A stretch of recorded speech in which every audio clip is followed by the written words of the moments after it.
अब हम है जो नमस्कार बड़े वाक्य कैसे बना सकते हैं, उनके लिए है जो हमको कारक पढ़ने आवश्यक हैं। और आज हम कारक पढ़ेंगे। तो पहले आपको मैं कारक की बेसिक जानकारी देता हूँ। जो सामान्य जो जानकारी है वो आप देखिए। जो कारक है, यदि उसका हमें जो विच्छेद करें, वर्ण विच्छेद करें इसका, तो ये जो है एक क्री धातु और उणवुल प्रत्यय से ये निर्मित हुआ है। कौन से प्रत्यय से? उणवुल। कि जो कारक है वो क्री धातु और उणवुल प्रत्यय से है जो ये संपादित हुआ है, इसकी व्युत्पत्ति हुई है। अब आपने जो पढ़ा होगा हिंदी में भी, आप कारक की परिभाषा पढ़ी होगी आपने, कि जिनका क्रिया से सीधा संबंध होता है उसे हम कारक कहते हैं। ये तो एक चिरपरिचित परिभाषा है, परंतु संस्कृत के एक दो परिभाषाएं उनको देखिए कि ये कहता है कि क्रियाजनकत्वम कारकत्वम, कि क्रिया के जनक को ही कारक कहते हैं। क्रियाजनकत्वम कारकत्वम, कि क्रिया के जनक को ही क्या कहते हैं बेटा? कारक कहते हैं। या फिर इसकी जो दूसरी परिभाषा है वो ये है क्रिया संपादकत्वम कारकत्वम। कहने का तात्पर्य है क्रिया को जो संपादित करने वाले होते हैं वो कारक कहलाते हैं। देखिए, इसको आप ऐसे मान लीजिए कि जब हम मकान बनाते हैं तो मकान बनाते समय हमको जो मटेरियल की आवश्यकता होती है, जैसे कि हमको आवश्यकता पड़ती है आपके जो पत्थर की, बजरी की, सीमेंट की, पानी की, मिस्त्री और बेलदार, ये जब तक है जो काम मिलकर के काम नहीं करेंगे तब तक है जो मकान निर्मित नहीं हो सकता। ठीक वैसे ही यहाँ पर है कि जब आप वाक्य बनाएंगे तो वाक्य निर्माण के लिए हमको कारकों की आवश्यकता पड़ती है। अब इसमें कर्ता कारक भी हो सकता है, कर्म कारक भी हो सकता है, आपके जो करण कारक है, संप्रदान, अपादान, संबंध, अधिकरण, ये सभी इसके अंतर्गत आ जाते हैं। ये मिल करके ही आपस में जो वाक्य का निर्माण करते हैं। तो इनके बगैर अब हम वाक्य निर्माण की जो कल्पना कर सकते हैं क्या? या क्रिया को पूर्ण होने की कल्पना कर सकते हैं क्या? नहीं, क्रिया इनके द्वारा ही संपादित होती है, इनके द्वारा ही पूरी होती है। चाहे वो कर्ता के द्वारा हो, चाहे वो कर्म के कारण हो, चाहे वो करण के कारण हो, यानी कि इन सभी के द्वारा हम जो क्रिया को संपादित करते हैं, क्रिया को हम कारक कहते हैं। और अब आप देखिए कि कारक के भेद कितने होते हैं। संस्कृत में यदि कारक के भेद की बात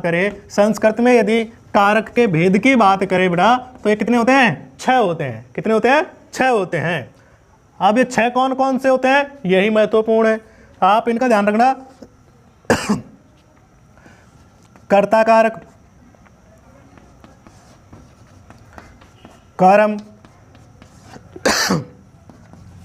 करण, चौथा है संप्रदान, पांचवा है अपादान और छठा है अधिकरण। ये आपके 6 कारक होते हैं। अब आप सोच रहे होंगे कि कारक तो हम अब तक 8 पढ़ते हैं, संबंध कारक भी होता है, एक संबोधन कारक भी होता है, परंतु ऐसा संस्कृत में नहीं है। वो हिंदी में होते होंगे, परंतु यहाँ पर संस्कृत में ऐसा नहीं है।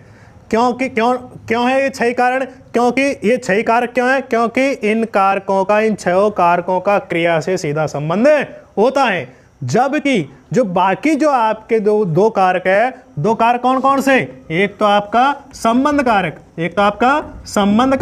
और एक आपका संबोधन कारक। ये जो 2 हैं, इन दोनों को हम कारक नहीं मानते हैं। क्यों नहीं मानते हैं? क्योंकि इनकी वजह से क्रिया पर कोई प्रभाव नहीं पड़ता है या क्रिया में कोई परिवर्तन नहीं होता है, इनका क्रिया से कोई संबंध नहीं है। ये नहीं हो तब भी है जो क्रिया आसानी से संपन्न हो सकती है। इसलिए इनके बगैर भी जब क्रिया संपन्न हो रही है, इनका क्रिया पर कोई प्रभाव नहीं है, इनका क्रिया के साथ जब कोई संबंध है ही नहीं, तो इनको कारक मानना भी उचित नहीं माना गया। इसलिए ये दोनों कारक नहीं है। हाँ, संबंध कारक में हम षष्ठी विभक्ति का प्रयोग करते हैं और संबोधन में हम प्रथमा विभक्ति का प्रयोग करते हैं। यानी कि इन्हीं में ये जो इंक्लूड हो जाते हैं, इन्हीं में समाहित हो जाते हैं। तो ये तो आपकी ये कारक क्यों है और ये कारक क्यों नहीं है, इसका हमने आपको बता दिया। तो ये यहाँ तक तो ये कारक है। अब इनके आगे यदि हम कारक आपके 6 प्रकार के हमने आपको बताई दिए, ये दोनों कारक है नहीं। और अब हम विभक्ति के बारे में पढ़ते हैं। कि विभक्ति होती क्या है, क्योंकि इनमें हमें जो कहीं न कहीं परेशान रहते हैं, इनको हमें जो अच्छी तरह समझ नहीं पाते हैं कि विभक्ति कारक ये है क्या। तो कारक तो हमने आपको बता दिया। अब विभक्ति देखिए, यदि आप देखो विभक्ति संस्कृत में नहीं होती है, ये उसमें हिंदी में होती नहीं है, और संस्कृत में विभक्तियाँ होती हैं। अगर विभक्ति की बात करें तो ये वि, भज और तिन प्रत्यय होता है। संस्कृत में कौन सा होता है बेटा? तिन। इससे ये जो संपादित हुआ है, इससे विभक्ति शब्द बना है। अब विभक्ति कहते किसे हैं? तो जो कारक जो चिन्ह होते हैं, कारक चिन्हों को क्या कहते हैं बेटा? विभक्ति कहते हैं। कारक चिन्ह कैसे? ने कारक चिन्ह है, को कारक चिन्ह है, इनको ही विभक्ति कहते हैं। कहने का तात्पर्य है कि जो कारकों के साथ जिन चिन्हों का हम प्रयोग करते हैं, उन चिन्हों को ही हम विभक्ति के नाम से जानते हैं, उनको ही हम विभक्ति कहते हैं। अब विभक्ति होती कितनी है? विभक्ति होती कितनी है इसके बारे में हम आपको बताते हैं।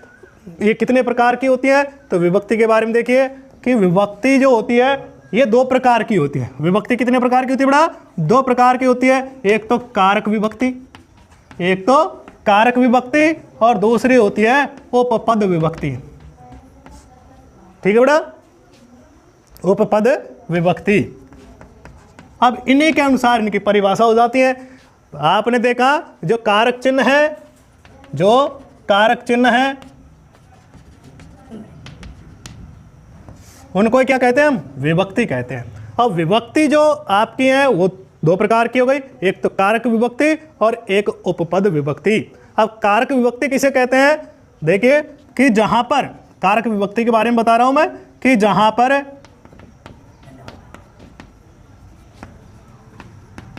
चिन्हों के अनुसार, जहां पर चिन्हों के अनुसार विभक्ति प्रयुक्त होती है, विभक्ति प्रयुक्त होती है, उसे कारक विभक्ति कहते हैं।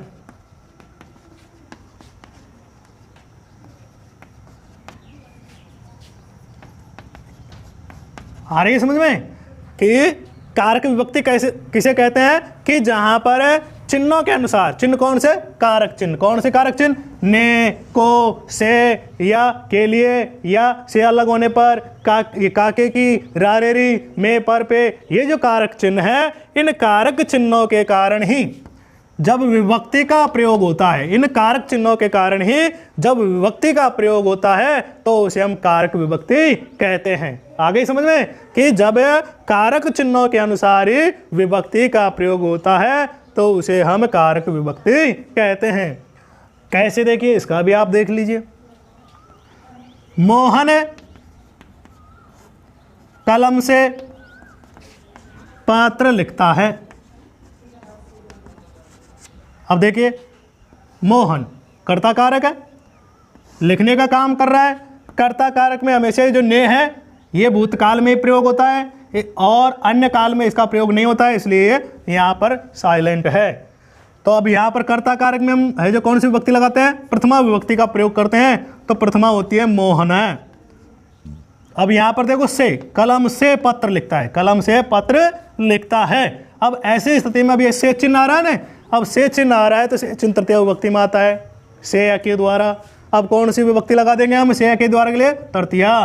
कलमेन, कौन सी विभक्ति? तृतीया। क्या हो जाती है? कलमेन। अब क्या लिखता है? कर्म कारक है, तो इसमें भी ये सजीव के साथ है जो को चिन्ह आता है, अन्यथा आता नहीं है। पत्रम लिखती, ये लो जी।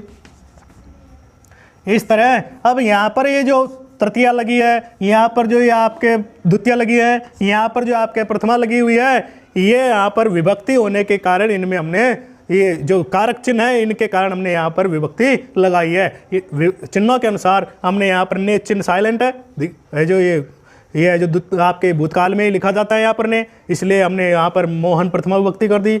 यहाँ पर से है तो तृतीया लगा दी। और यहाँ पर पत्र क्या लिखता है? पत्र लिखता है, कर्म कारक है। यहाँ पर भी सजीव कर्म के साथ ये जो विभक्ति का प्रयोग होता है और इसलिए यहाँ पर अब हमने पत्रम द्वितीय विभक्ति लगा दी। तो कहने का तात्पर्य है कि जब जो कारक चिन्ह होते हैं उन्हीं के अनुसार यदि हम विभक्ति का प्रयोग करते हैं तो आपकी कारक विभक्ति कहलाती है। अब ये कारक विभक्तियां होती कितनी है, तो ये तो आप सब जानते होंगे। ये जो कारक विभक्तियां होती हैं ये 7 होती हैं। कितनी होती है बेटा? 7। ये प्रथमा, द्वितीया, तृतीया, चतुर्थी, पंचमी, षष्ठी और सप्तमी, ये आपकी 7 कारक विभक्तियां होती हैं। ठीक है बेटा। अब आप देखिए, ये तो आपकी कारक विभक्ति की चर्चा हो गई। अब आप उपपद विभक्ति के बारे में देखिए कि जो उपपद विभक्ति है वो कहते किसे हैं। अब आप देखिए उपपद विभक्ति, ये नाम से पता चल रहा है, वहां पर भी नाम से था। उपपद विभक्ति किसे कहते हैं बताइए। देखो उपपद विभक्ति जो है जहां पर पदों के अनुसार या उपपदों के अनुसार विभक्ति का प्रयोग किया जाता है। विभक्ति का प्रयोग किया जाता है किसके अनुसार? पदों के अनुसार। पदों के अनुसार विभक्ति का प्रयोग होता है, वहां उपपद विभक्ति होती है। एक कर्सिव राइटिंग है, ध्यान रखना इसका। और आप देखिए उपपद कैसे, ये भी है जो समझने की बात है कि कई बार आपने पढ़ा होगा कि स के योग में तृतीय विभक्ति, स, साकम, सार्धम, समम, इनके योग में हम तृतीय विभक्ति का प्रयोग करते हैं, यहाँ पर चिन्ह हो या न हो। परंतु ये पद जहाँ पर आ जाएंगे तो उन पदों के योग में हम विभक्ति का प्रयोग करते हैं। जैसे कि यहाँ पर लिख दिया अभितय। अब अभितय जहाँ पर भी वाक्य में प्रयुक्त होगा, दोनों ओर, अभितय करके होता है दोनों ओर। ये वाक्य में जहाँ पर भी प्रयुक्त होगा वहाँ पर द्वितीय विभक्ति प्रयुक्त होगी। यानी कि जिसके साथ ये अभितय जुड़ा हुआ है उसमें हम द्वितीय विभक्ति का प्रयोग करते हैं। तो यहाँ पर किसके कारण आ रही है विभक्ति? आपके अभितय के कारण द्वितीय विभक्ति का प्रयोग हो रहा है। जैसे कि मैं कह दूं विद्यालय के दोनों ओर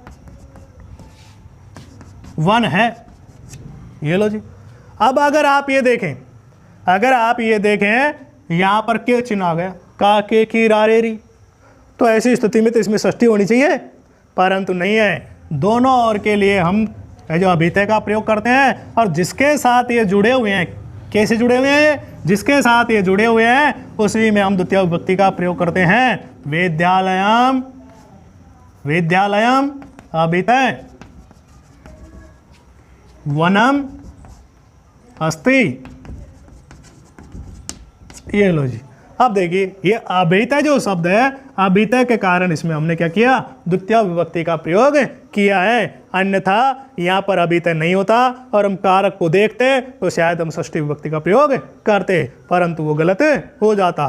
तो अब देखिए आपने यहाँ पर षष्ठी ना होकर के किस द्वितीय विभक्ति का प्रयोग हुआ है? क्यों हुआ है? अभितय एक उपपद है और उस पद के कारण ही यहाँ पर हमने द्वितीय विभक्ति का प्रयोग किया है। इस तरह आपको, हाँ एक चीज और देखिए, जो उपपद विभक्तियां हैं वो षष्ठी विभक्ति का अपवाद है। कौन सी विभक्ति का अपवाद है? षष्ठी विभक्ति का अपवाद है। यानी कि जहाँ पर षष्ठी विभक्ति प्रयुक्त होनी थी वहाँ पर हम द्वितीय विभक्ति का प्रयोग करते हैं, क्योंकि वहाँ पर एक विशिष्ट पद होता है और उस पद के अनुसार हम द्वितीय विभक्ति का प्रयोग करते हैं। ये आपके जो विभक्ति हो गई। अब हमें जो कुछ कारक चिन्ह है, उन कारक चिन्हों को है जो कारक है उनको विभक्ति के साथ और चिन्हों के साथ हमें जो लिखते हैं, एक सारणी बनाते हैं, उसको आप देखिए। अब ये सारणी है, ये सारणी आपने जो पिछली कक्षाओं में पढ़ी होंगी, अच्छी तरह आपको ध्यान भी होगा। और इसमें आप देखिए ये विभक्तियां हैं, प्रथमा, द्वितीय, तृतीया, चतुर्थी, पंचमी, षष्ठी और सप्तमी। अगर ये सारणी आपको अच्छी तरह याद है तो आपको किसी भी तरह की परेशानी नहीं हो सकती। आप ये कतई नहीं कर सकते कि हम कर्ता में कौन सी विभक्ति लगाए। अब कर्ता के आगे प्रथमा लग रही है, देखो ये, और कर्ता का चिन्ह क्या होता है बेटा? ने। द्वितीय विभक्ति है और द्वितीय विभक्ति में कौन से कारक का प्रयोग होता है? कर्म। यानी कि जहाँ पर कर्म होगा वहाँ पर हम क्या करेंगे? द्वितीय विभक्ति का प्रयोग करेंगे। इनके नियम भी है कुछ, वो नियम है जब आपको कारक जब चालू कर देंगे उसमें हम आपको बता देंगे। जब कर्म कारक पढ़ेंगे या कर्ता कारक पढ़ेंगे तब हम आपको उसमें बताएंगे। तो कर्म में द्वितीय विभक्ति का प्रयोग होता है और उसका चिन्ह क्या होता है? को। और आपके जो करण कारक है उसमें तृतीय विभक्ति का प्रयोग होता है और करण कारक का चिन्ह होता है से या के द्वारा। यानी कि मोहन साइकिल से विद्यालय जाता है। तो यहाँ पर से या के द्वारा भी हम कह सकते हैं।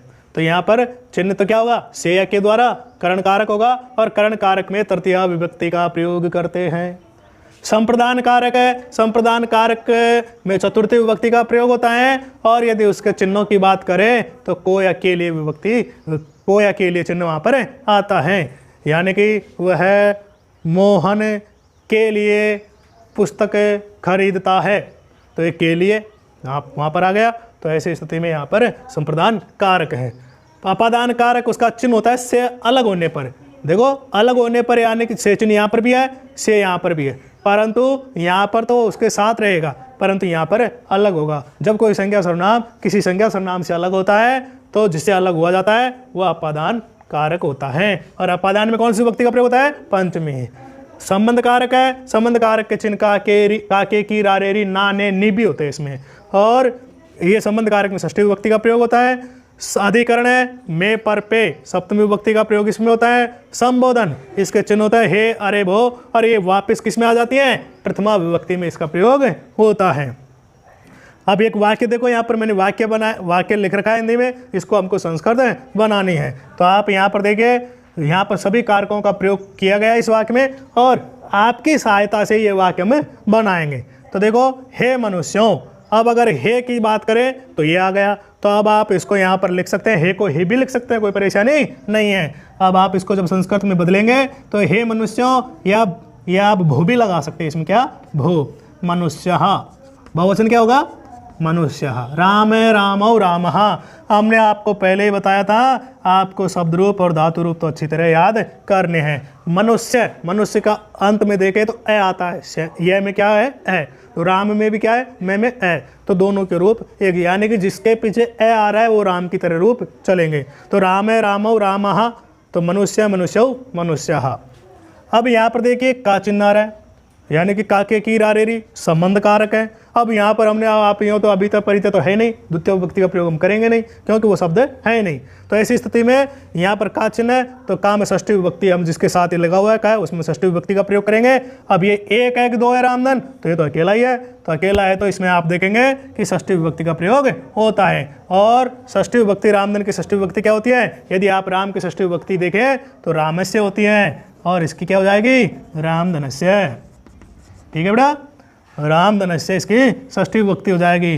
पुत्र है, ये यों का यों है, ये प्रातिपदिक शब्द है, ये इसमें प्रथम विभक्ति है। और देखिए मूलचंद, अब देने का काम कौन कर रहा है, मूलचंद। अब मूलचंद है जो क्या है आपका, कर्ता कारक, जो क्रिया को करने वाला होता है वो कर्ता कारक होता है, कर्ता में हम प्रथमा विभक्ति का प्रयोग करते हैं। अब देखिए मूलचंद है, ये लो जी, ये प्रथमा विभक्ति लगा दी हमने, मूलचंद है। ठीक है, अब आप देखिए अपने, अपने को स्व कहते हैं बेटा, अपने को क्या कहते हैं, स्व। अब हाथ से, हाथों से नहीं, हाथ से, एक हाथ से दे रहा है वो, तो ऐसी स्थिति में यहाँ पर से के द्वारा चिन्ह आ गया तो हस्तेन क्या हो जाएगा बेटा, हस्तेन रूप बन जाएगा इसका, हस्तेन, अपने हाथ से। अगर दोनों हाथ से वो देता है तो हस्ताभ्याम द्विवचन हो जाएगा, स्व हस्तेन। ये आपका क्या हो गया, करण कारक हो गया। कौन सा कारक हो गया बेटा, ये करण कारक हो गया। आगे देखिए खजाने से, अब धन कहाँ से अलग हो रहा है, खजाने से चिन्ह आ गया कि नहीं है, से यहाँ पर भी है और से यहाँ पर भी है, परंतु यहाँ पर कोई चीज़ किसी से कम हो रही है, अलग हो रही है, तो जिससे अलग होती है उसमें हम पंचमी विभक्ति का प्रयोग करते हैं। पर पंचमी राम की आप देखेंगे रामात होती है तो यहाँ पर क्या हो जाती है, कोसात। ठीक है बेटा, पंचमी विभक्ति यानी कि कौन सा कारक हो गया, अपादान कारक हो गया। निर्धन को या निर्धन के लिए कौन सी विभक्ति, निर्धन को या निर्धन के लिए संप्रदान कारक, और संप्रदान में कौन सी विभक्ति का प्रयोग करते हैं, चतुर्थी विभक्ति का प्रयोग करते हैं। तो निर्धनेभ्य, ये निर्धनाय, बहुवचन में तो निर्धनेभ्य हो जाएगा, और एक वचन में रामाय, वैसे ही निर्धनाय। आ रहा है समझ में, अगर ये बहुवचन होता तो निर्धनेभ्य रामेभ्य, परंतु निर्धन एक है, गरीब एक है यहाँ पर, और उसी को धन दिया जा रहा है। कहाँ पर दे रहा है, गाँव में, मेरा चिन्ह देखो, ये में चिन्ह रहा, तो गांव में, तो अगर आप राम की सप्तमी विभक्ति देखेंगे तो वो होती है रामे, क्या होती है बेटा, रामे, वैसे इसके ग्राम की क्या हो जाएगी, ग्रामे। अब क्या देता है? धन देता है। ये कर्म कारक है और कर्म कारक में हम कौन से विभक्ति का प्रयोग करते हैं? द्वितीया। धनम रामम। अब ददाती, देने को क्या कहते हैं? ददाती, क्योंकि कर्ता के अनुसार ही क्रिया आती है। इस तरह हम वाक्य बना सकते हैं आसानी से, इसमें कोई दिक्कत नहीं होनी चाहिए। देखिए ये आपके कौन सा कारक हो गया? ये संप्रदान। यहाँ पर ये आपका अधिकरण, ये आपका अधिकरण, ये आपका कर्म है कि नहीं? तो इन चीज़ों को आपको ध्यान रखना है। ये कर्ता कारक और ये आपका संबोधन। ये लो जी, ये सभी कारक आपके यहाँ पर हैं और देना क्या है? आपकी क्रिया। देना क्या है? क्रिया। और मूल चंद है जो आपका कर्ता कारक। ये रामदंत आपका संबंध है भाई, संबंध, और मूल चंद आपका कर्ता कारक हो गया। और खजाने से ये आपके कौन सा कारक हो गया? अपादान कारक हो गया। ये लो जी, ये आपके पूरे कारक इस वाक्य में आ गए हैं। अब आप इसको आसानी से जो संस्कृत बना सकते हैं। बाकी इससे अगला जो बिंदु है, जो कारक है, कर्ता कारक से चालू करेंगे हम, तो वो हम अगले वीडियो में पढ़ाएंगे। तब तक के लिए धन्यवाद।